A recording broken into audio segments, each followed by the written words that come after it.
Hello, welcome back to Aetheral Space 11.30. There is no such thing as a magic bullet. Guys, Tooth Fairy. already my roleplay character has been decanonized, it seems. Although I do feel like this is the one series that absolutely would have magic Hello, bullets. readers. Hello. If you guys are curious at that epic reference, Yeah, if you're curious about what we're going to be referencing for like the next 30 fucking Discovery SCP episodes. You say we. Tanoni and I are on different wavelengths. I'm obsessed with the weird SpongeBob raps right now. He's on the Korean Chris Pratt train. Hello, readers. You fucking Alright. dipshits. It's not what he says. I assume that's a rough translation of what he said. Okay, I'm gonna start reading now. Yeah, sure, go ahead. Serendipity was a marvel. 1 trillion people, the greatest population density in the galaxy, living together in relative harmony. An omnicity so colossal and so all-encompassing that it was said to have doubled the size of the planet all by itself. No doubt that was exaggerated, but still. He couldn't help but feel a sense of muted awe as he looked out at the city, at the white spires climbing high, at the atmospheric vanishers concealing the clouds, at the skyways of flying cars making their way to and fro. Sometimes, when he took in this sight from his apartment, he couldn't help but feel reminded of a great and divine machine. 1 trillion lives, moving in sync, inexorably, moving forward to the next era of humanity. Traffic must be insane. I'm just saying, I would never get in a car on Serendipity. Did everyone else feel the same? Or was that just the prince talking? Jamie Pierrot, formerly captain, took a sip of his... fuck, I forgot this dude's voice. It's been like 7 arcs.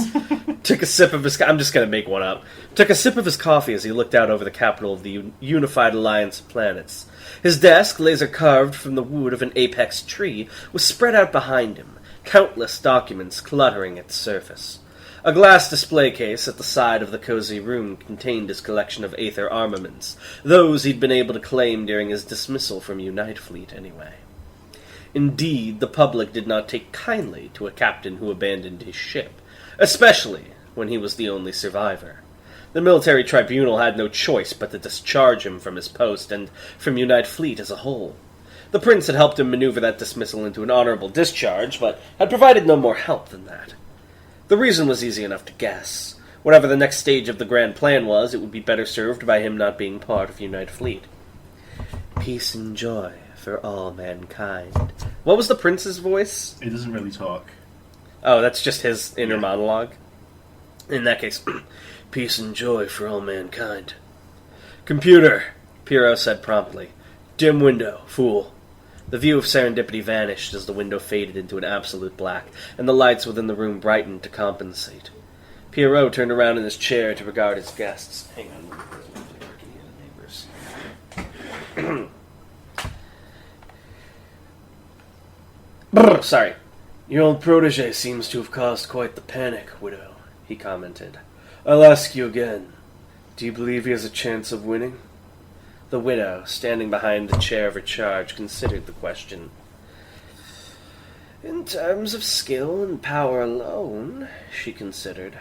No. But I don't know what kind of plan he's concocted. Without knowing that, I truly couldn't say.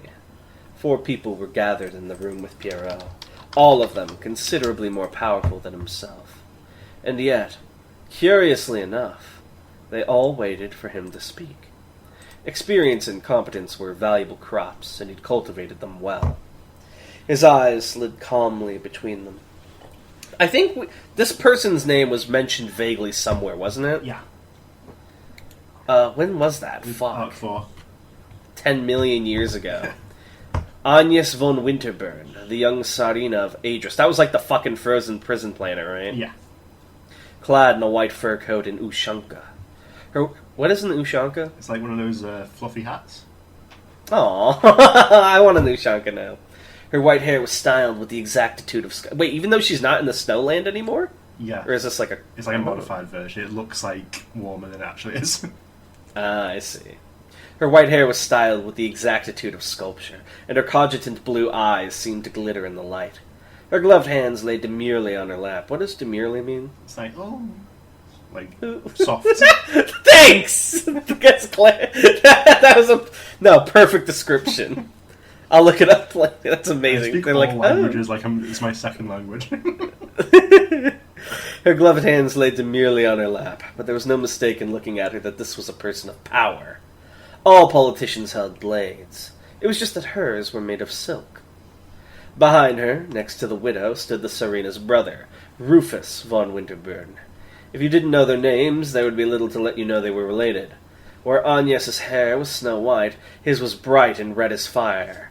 Where Agnes's eyes were cold blue diamonds, his were golden amber. Always a Pugnant. He got the Pugnant genes. Yeah. Where Agnes's mouth was a flat and concealed line, his was spread out in a boisterous grin. Rufus, called the Supernova by some, was the fifth of the 10 nebula, the personal agents and bodyguards of the Unified Council members. Pierrot had never really approved of the nebula. The self-mythologizing... What the fuck? Self-mythologizing, I'm going to go with that, of it all was too close to the supremacy for his tastes. But they served an important propaganda purpose. They gave faces and names to the monolith of government, simplified complex bureaucracy to a more easily digestible narrative. These were the figures that could be rooted for. Superheroes, in a way. 10 nebula. Oh, so because there's like 10 Unified Council members, right? So each one has, like, their top guy. Yeah. Wait, does that mean, is Agnes part of the council, or is he someone else's bodyguard?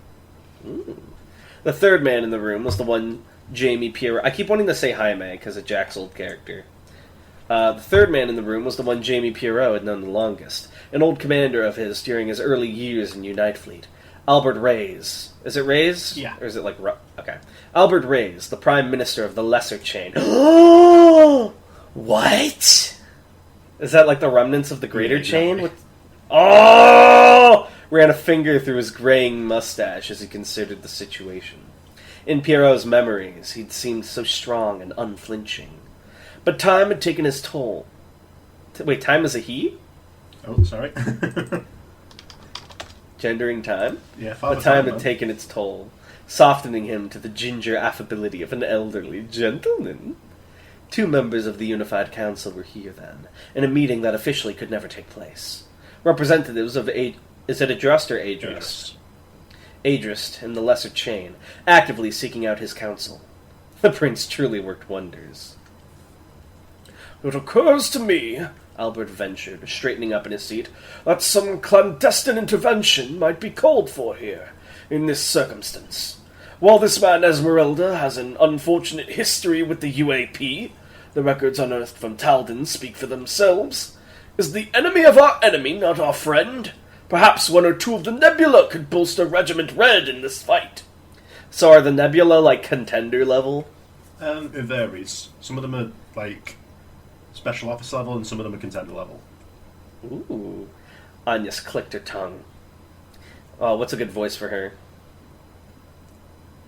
I don't know. I'm just going to do a deadpan, then. Foolishness.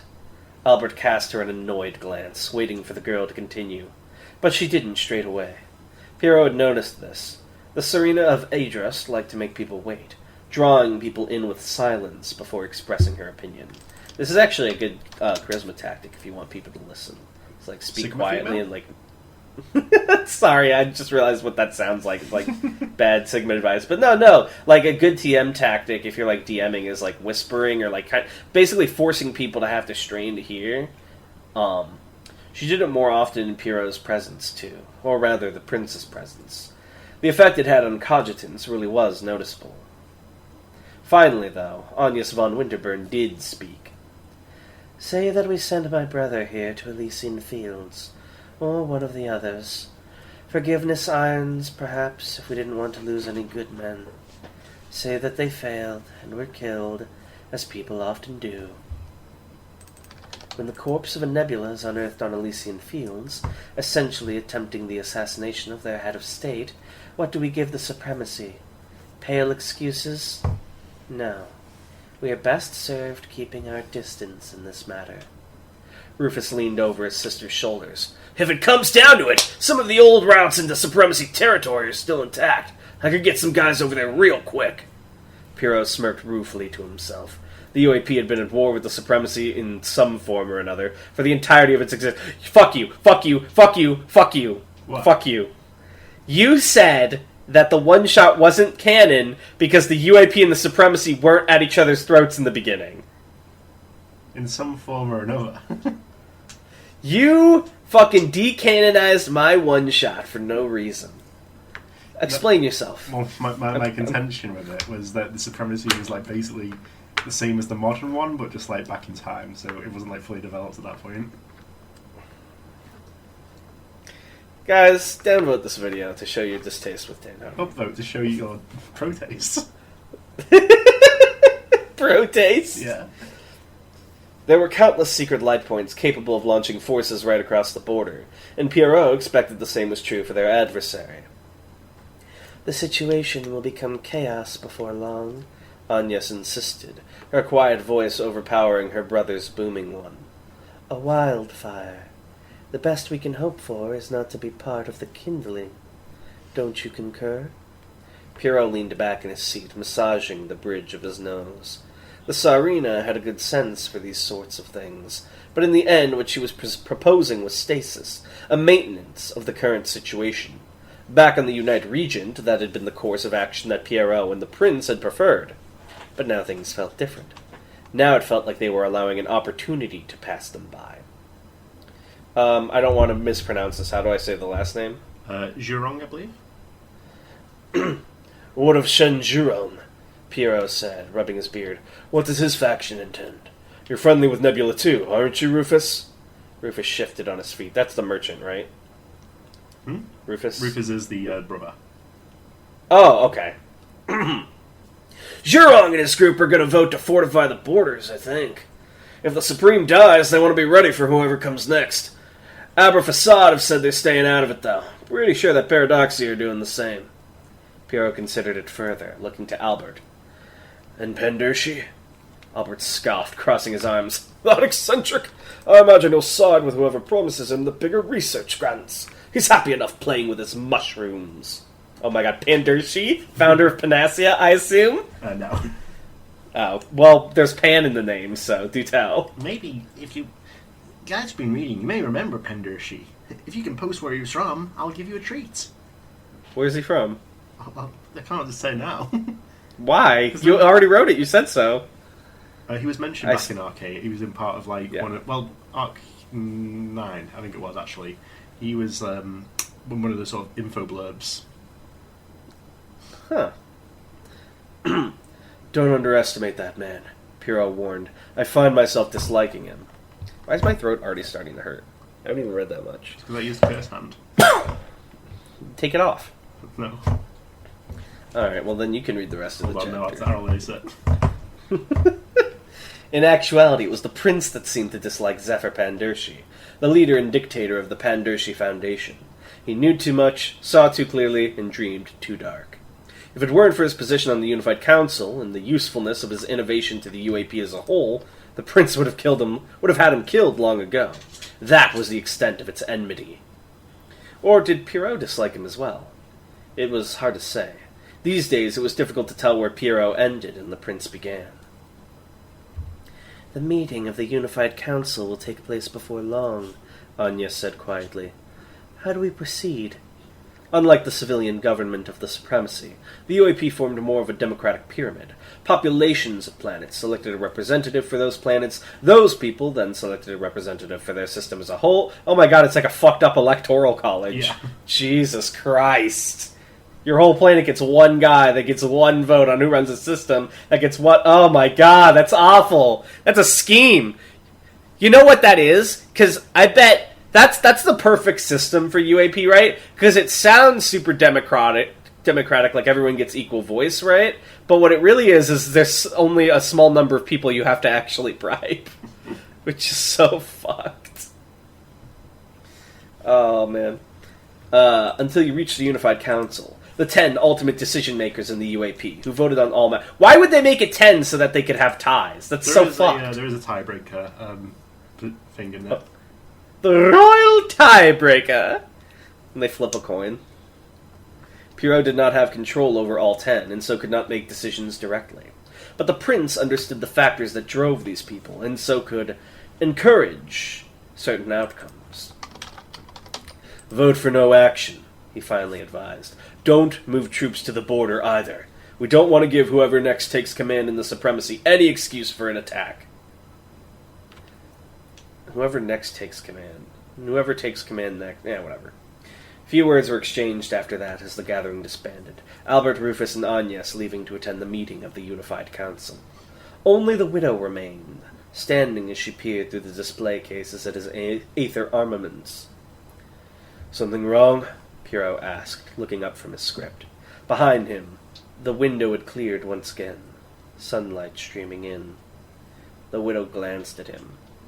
"Do nothing," she echoed. "Sloth isn't the sort of sin that suits you, Pierrot. What do you truly intend?" Pierrot leaned back in his chair once again, looking up at the ceiling. Screens installed there displayed a beautiful image of the galaxy, stars and space dust broiling around one another, with only Providence keeping them from apocalyptic collision. 6 hours, he said softly. A broker in the Supremacy received a call. This broker has lost family members to the Supremacy military. This broker has now received a substantial payment from an anonymous source. The widow blinked. And what is it this broker has been paid to do? Pierrot looked her right in the eyes. A mercenary fleet is on its way to support the escape of Regiment Red. I'd like for your new Vantablack squad to accompany them. She'd no doubt expected something like this, but the widow sighed all the same, closing her eyes. "Is there a problem?" Pierrot asked. "No," she shook her head. "It's just... This is what you intended all along, isn't it? All according to plan?" "Yes," Pierrot smiled thinly. "All according to plan. Peace and joy for all mankind." This was not the main course. This was barely an appetizer. You didn't stuff your mouth full of breadsticks before they even brought your meal out, did you? Did you? Dan, did I ever tell you about the time I ate a restaurant out of their unlimited breadsticks? No, well, I feel like you I just got told them the to story. refill the basket. I got them to refill the basket like 10 times, and finally they're like, "Dude, we don't have any more breadsticks." And I said, "I thought it was unlimited." And they said, "Can you leave?" It's like, bring me another waiter. I felt really bad. I didn't actually say like that sassy part, but I was like, "Can I have another?" And they're like, "We're out." And I was like, "Oh." Good times. College towns. Of course, nobody did that. Dan, fuck you! I just poured my heart out! Hold You're on, an asshole. that was already written. The Supreme was the same way, so he made a promise to himself. As he was fighting this man called Blackbird, he wouldn't use his special abilities at all. He'd use around 1%. Oh my god.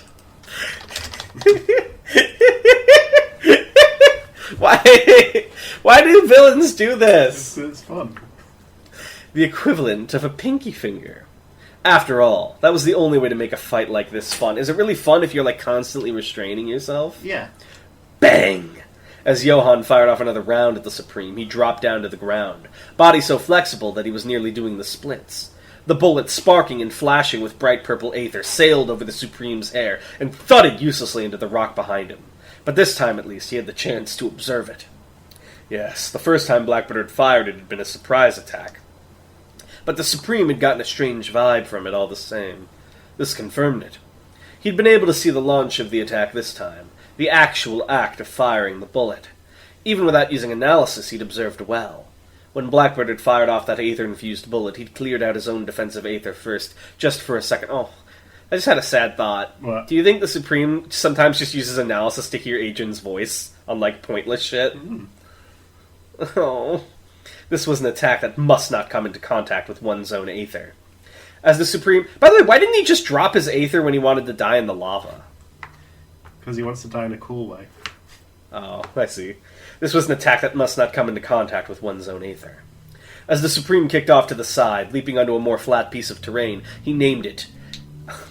You're saying that. The Freischutz. Right. Blackbird stiffened, but it didn't matter. The Supreme already knew he was right. Not all Aether abilities were unique. Some powers, like Quantum King, had people attempting to replicate them for centuries after the original user had died. That was not the same kind of ability as Der Freischutz. Der Freischutz, however. Der Freischutz was the kind of ability that was theorized to be possible, but had never actually been perfected. 3 had tried, and all 3 had ended up destroyed by their own power. The fact that Johann Blackbird had managed to fire off 2 shots without destroying himself was actually pretty impressive. The Supreme landed, and immediately all around him, sentry automatics burst out of the soil.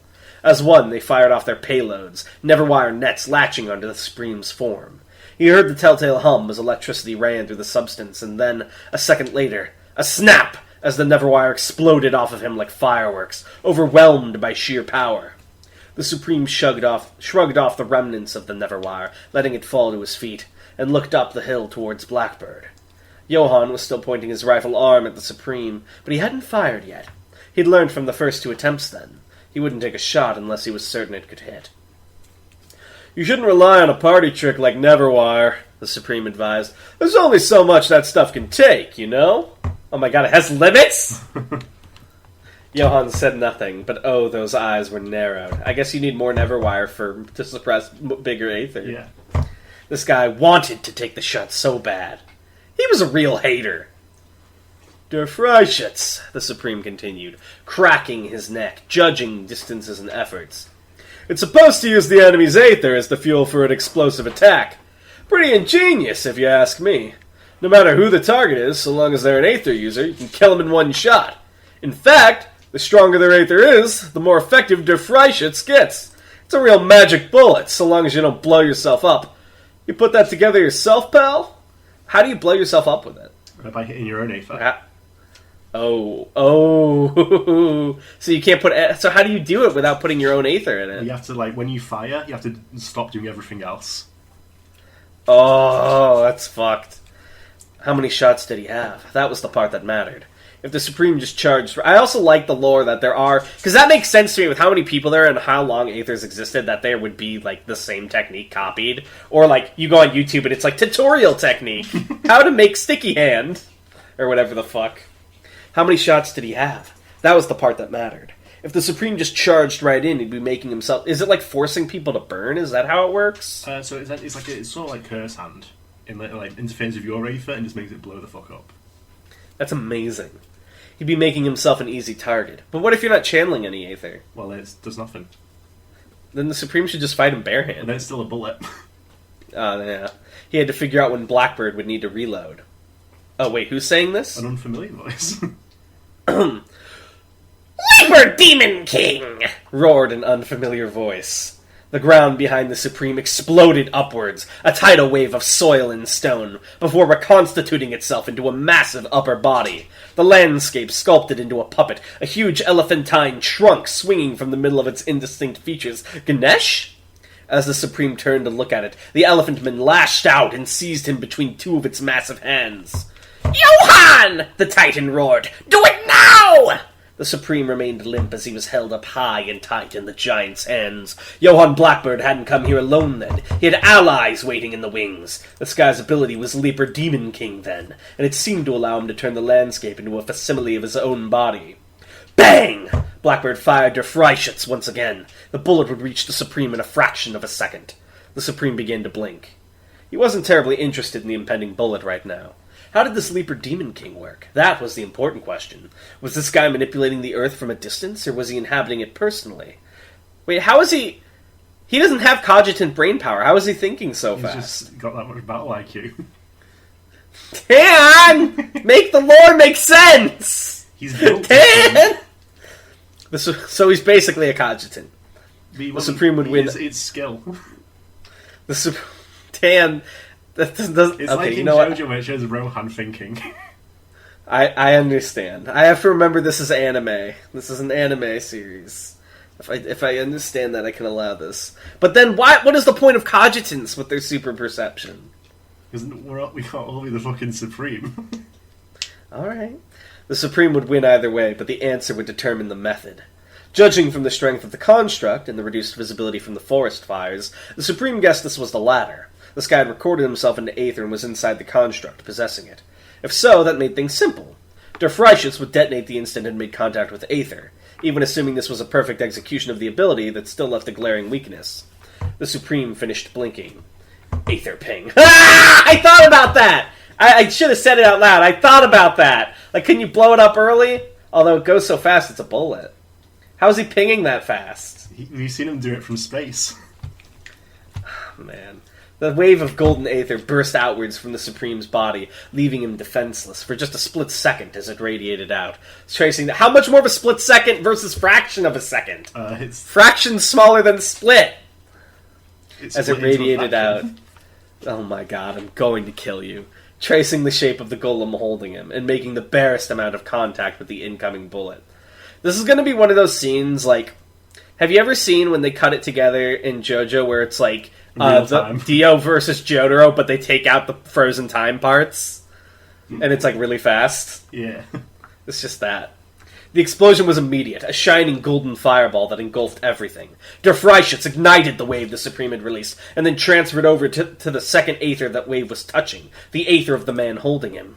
The Supreme had been right. This giant guy had recorded himself into aether to possess the giant, but that meant that when Der Freischütz destroyed that aether, he no longer existed in this world. God damn. Jason Palmer had spent a career and a lifetime smuggling people across the border between the Supremacy and the UAP. Criminals seeking to escape justice, agents on both sides wanting to sneakily enter the territory of their enemy, refugees searching for an escape from tyranny. All sorts of people with all sorts of stories. One day he was hired to ferry a young girl out of the Supremacy and into the UAP. The money was good and the job easy. He hadn't known at the time, but his life came to an end. Bang! As the Supreme dropped out of the air, the giant collapsing into rubble behind him, Blackbird fired another shot at his falling form. No doubt he thought the Supreme's movement would be limited as he fell out of the air, or perhaps he was starting to panic slightly. It didn't really matter. The Supreme had already overcome Der Freischütz anyway. With a grunt of effort, the Supreme coalesced his golden aether into a sphere in his hand and hurled it like a fireball towards the incoming bullet. Oh my god, Rasengan! Pure aether was ordinarily a useless projectile. But in a situation like this, it would prove surprisingly useful. So there is actually a magic bullet. It works. He just has countered it. Well, it's not a magic bullet if it doesn't work. Yeah, but it worked. It does what it says it's going to. But if it doesn't work practically. You're like, you would be Oppenheimer's biggest hater when he was making the bombs. Like, it's all theoretical. No one can split an atom, idiot. And he'd be like, watch me. Pure aether was ordinary. Shink! Like this guy. The sphere exploded as it made contact, destroying the bullet in the process, and the Supreme landed on the ground unburdened. Immediately, he stomped down on the ground, the dirt beneath him smashing open and producing a smoke screen of dust in the soil. It would prevent Blackbird from firing for a second, and the Supreme needed that second to confirm something. He felt something in that aether ping, something else nearby, something there. The air shifted. Inevitable friend! Someone whispered. The Supreme flipped backwards just as a void-black silhouette charged out of the dust, arms outstretched towards him. It was the same size as him, matching his proportions, as if a shadow had peeled itself off the ground and gone after him. As the Supreme landed, he ducked as the shadow grasped blindly at him once again. It was going for grabs, not punches or kicks, so the act of touching him itself was its objective. To be honest, he'd rather not find out what happened if it made contact. He found himself reminded of matter and antimatter, both being obliterated as they met. Bang! As the Supreme jumped to the side to avoid another swipe, Blackbird chanced shot.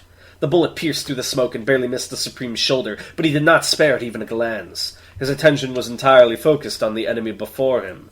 Two abilities, Der Freischütz and this inevitable friend. One long range, the other short range. Both of them he could absolutely not be hit by. Which did he prioritize? The smoke cleared slightly, and the Supreme's keen eye spotted his second opponent, a young cogitant girl glaring at him from deep within the tree line. All in all, she was slightly further away from him than Blackbird. That determined the order of things. Before the inevitable friend could grab at him again, the Supreme leapt upwards, kicking up a geyser of dirt in the process. The inevitable friend jumped after him, but it was far inferior in both strength and speed, and had no chance of catching up in time. Should it be in time? As he reached the crest of his jump, his high in the sky, the Supreme twisted his body in the air and blasted pure aether from his legs, propelling himself directly back down towards Johann Blackbird. In that second, the Supreme could see it. Blackbird's face now twisted in fear and panic, a greedy man realizing how much he'd tried to chew. The Supreme's mouth spread out into a wide, toothy grin. Bang! Blackbird's prosthetic at the last second fired the bullet once again, and the Supreme deactivated his aether to welcome it. All Johann Blackbird had wanted to do was write his books. Aw, Tanhoney character. It was just a single paragraph in a single one of his novels. A mention of a past Supreme, Gale the Golden, written with the derision his legacy deserved. Johann had believed in the supremacy. He'd believed himself free to say such things. The supremacy disagreed. A zealous special officer had seen what he had written, and, incensed, had come after him, beaten him, tortured him, taken things from him as further punishment, hauled him off to prison and thrown away the key. That had only been the beginning of the pain. That had been where they'd stitched his mouth shut so he could slander no more. That was where he'd learned what humans were really like. That was where he'd received his education on the shape of this world. By the time he'd left, he couldn't recognize himself anymore. All he'd wanted to do was write his life came to an end. The Supreme's grin widened even further, despite the ache he felt in his jaw. There, clenched between his teeth, was captured the final bullet of Der Freischütz. He'd managed to catch it without any aether at all.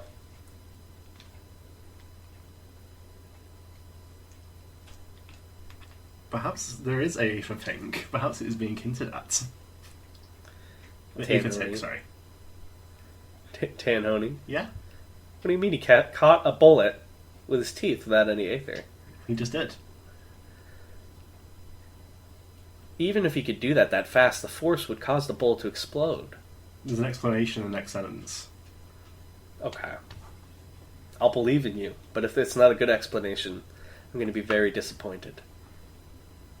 A low chuckle resounded through the forest. He really was built different. In all seriousness, though, don't worry, there is an explanation. Okay. Johann Blackbird twitched. I'm just giving you shit. The Supreme had told himself right at the start of this that he'd be using the equivalent of his pinky finger, like in one of those old martial arts videographs where the old guy fights with a hand tied behind his back. He supposed this really drove that point home. At the moment he had caught the bullet, the Supreme had casually reached out and, with the ease of a knife and butter, pierced his pinky finger through Johann Blackbird's skull. It was buried up to the knuckle, curiously warm as the Supreme flexed it around, ravaging Blackbird's brain. Jesus Christ. Whoa, the Supreme yawned. I think you're probably dead. Good try, buddy. Pop! The Supreme pulled his finger free, winced at the mixture of blood and brains remaining on the digit, and wiped it clean on his jeans. He's wearing jeans? Yeah. I love him. All that time, though, he did not look at what he was doing. His gaze remained fixed on the forest. His gaze remained fixed on the girl hiding there. She had been glaring at him before with the kind of dead eyes only a rare few knew. Now, though, those eyes were wide, pupils shaking, the shadow of fear crawling behind them. The Supreme knew it well. Still grinning, he mouthed one word. Run! Emma had just realized. She wanted to live. For as long as she could remember, she'd been chasing her own death, a death she could be satisfied with, one that would take out her hatred on the world around her. Did she just experience like a Saw death trap? She saw a death so gruesome, she's like, actually, I want to live! A death that would blast a hole through the supremacy that had ruined her, and bring the whole thing down. She'd wanted to die, and to kill as many as possible in the process. It was that kind of resolute malice. Now, though, as she ran through the forest, she couldn't help but... Is this the same Codgeton girl that talked to Dragon? Yeah, and Skipper. She couldn't help but feel like all of that was stupid. Her heart was hammering in her chest. Her breath was burning in her lungs. Her legs were shaking like leaves beneath her. Every instinct, every reflex was screaming at her, Live! Live! Life for Emma! Life for Emma! She could make it out of this. She knew the Supreme. She'd studied him. She understood how his mind worked. He wasn't the kind of person who was interested in the weak. So long as she ran, so long as she kept running, so long as she wasn't a threat, she could... Stop! Said the Supreme calmly. By all means, there was no reason for her to obey. This was the person she was running from, after all. This was the specter of death. This was the Supreme. But at the same time, this was the man who was like God. When one heard a voice like that, they couldn't help but her life came to an end. The Supreme lowered his hand, his grin fading to nothing once again. The bullet fell from his lips and clattered to the floor, next to Blackbird's corpse. He'd promised himself he wouldn't use any of his Aether abilities here, and he hadn't. All he'd done was use a little more of his strength and flick air towards the fleeing girl.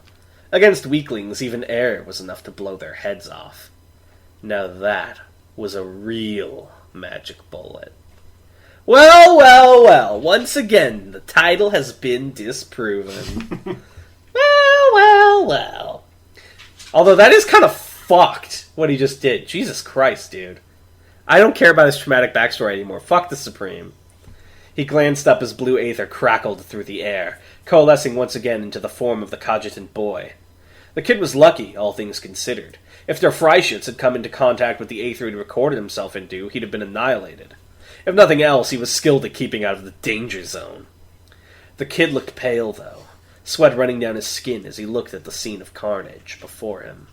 Perhaps he hadn't quite understood who he was escorting.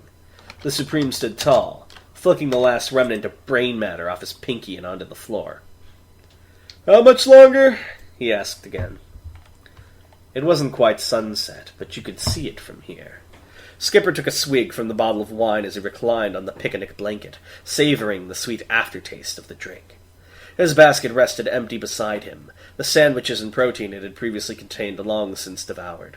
All around Skipper, on the hill he'd perched himself atop, were countless reeds, fluttering in the wind, spreading out as far as the eye could see. You know what I'm envisioning? Mm-hmm. The field in the final battle in Sekiro? Oh, yeah. The mountain called Splendor rose high behind him, and the sun hung low before him. It was like something from a dream. Dreams had ways of shifting, and the world followed that convention. A breeze blew past, soft as a caress, and Skipper blinked. When his eyes opened once more, he could sense it. He could sense that presence. Skipper looked down. At the bottom of the hill, grinning up at him, stood the man who was like God, a body like a marble statue, and dim eyes that demanded perfection. A golden cape flowing in the wind, and golden aether to match its brilliance. The apex of existence, the one above all, the absolute. Once, Skipper had thought all these things to be true. Now, though? Now he just looked like a guy. Flesh and blood and nothing more. Still, that grin on his face was scary as shit. The Supreme's face was almost stretched out by it as he boisterously called up, "Esmeralda!" "Yo!" "Oh, that's not it." "Yo!" Skipper replied, raising the bottle. "Long time no see." I haven't done the Skipper voice in so long. Oh, I fucked it up. Wow. Wow. It's here, guys. I want to read the next one, but we have to do Good Trouble. I do have an Aether question written for you, What's your question? I have to get it pulled up on my notes real quick. I wrote it down earlier in the week. Hopefully I didn't already ask you in DMs. Come on, phone. It's always embarrassing when your phone... Ah! Oh, wait. I did already ask you in DMs. Fuck. Okay. Here's a question. So... Johann Blackbird. Yeah. Did he have any family before he became who he is now? He did. He doesn't now. Oh. Just because he said something bad about Gale the Golden? Yeah. I'm starting to think Gale the Golden wasn't that great. Well, he's dead as well. I'm imagining Johann on Twitter tweeting, like, Gale the Golden actually was problematic, a thread. Just and then the special ops posts his IP. Exactly. That's essentially what happens. That's literally an encounter that happened in the Aetheral Space roleplay server. I don't know if you saw. Oh my god. Alright. I don't know if the fact that he just had a family is a good fun fact. Do you have anything for us? Someone asked in the Aetheral questions, how do special officers get chosen? Well, there's a combination. We've seen in Arc 4, they're an official route you can take where you get training and shit, and it's very very deadly basically. But and that's mainly to receive the expertise. But the only actual requirement to be a special officer is you pass a certification exam and pledge loyalty to the supremacy. Well, you even mentioned that Samael basically just bought his position, so I assume he just bought the opportunity to take the exam. Well, yeah, anyone can take it. It's just that it's very difficult. But if you buy lots of automatics to help you, that can help. So what does the test entail? Is it like the fucking MHA? Like you have to beat the big robots? Like is it combat, or is it like a written test, or both? Most of it's combat. What are the written portions about? The written portions are basic. Do you even have to know the fucking laws of the supremacy? On some level. On some level. Oh my god. I wonder how many videos on the fucking internet there are of like special officers abusing their power. It's gotta be everywhere. Oh my god. Alright, well thank you guys for watching. Special we have to Officer get Supremacy to... would never abuse his power. Really? Are you sure? We've never even seen it. Samael? He didn't... He wasn't a real special officer. I mean, Muzazi, as base as it was, he basically just like killed the governor of a planet. As was He his was right. like, you are bad. He didn't even like technically commit a crime. He was just like, you are bad. Exactly. What'd they even do after that? Like, what's the point of electing anyone if that just can happen? Muzazi can come by and fucking kill your governor. Maybe we need this in real life. We need Muzazi in real life. Muzazi in real life was the guy that killed Shinzo Abe with the doohickey. Oh my God. That was his luminescence. It's like, let's do this. Alright, well thank you guys for watching, and we'll see you next time. Bye. Bye.